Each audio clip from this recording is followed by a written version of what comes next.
1400 साल के सबसे बड़े फितना दज्जाल से बचाओ। बिस्मिल्लाहिर्रहमानिर्रहीम। नाज़रीन कराम, अस्सलामु अलैकुम वरहमतुल्लाह।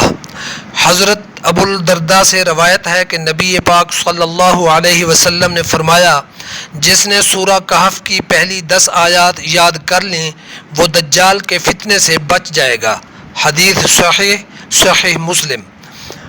10 आयात वो जो पढ़नी है वो आपके सामने तलावत की जाती हैं ताकि आप सही तलफ़्फ़ुज़ के साथ उसे पढ़ सकें। अऊज़ु बिल्लाहि मिनश शैतानिर रजीम। बिस्मिल्लाहिर रहमानिर रहीम। अल्हम्दुलिल्लाहिल्लज़ी अंज़ला अला अब्दिहिल किताब व लम यजअल लहू इवजा قيما لينذر بأسا شديدا من لدنه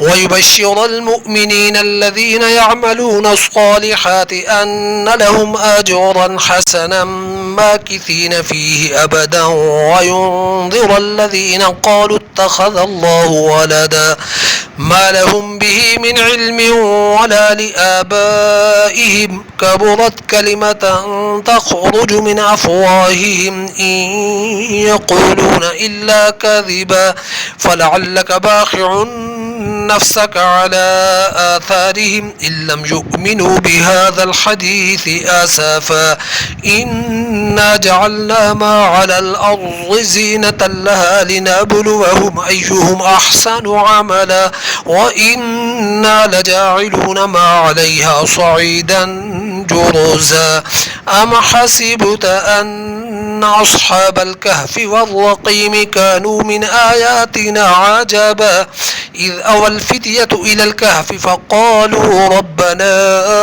آتنا من لدنك رحمة وهيئ لنا من أمرنا رشدا. صدق الله العظيم.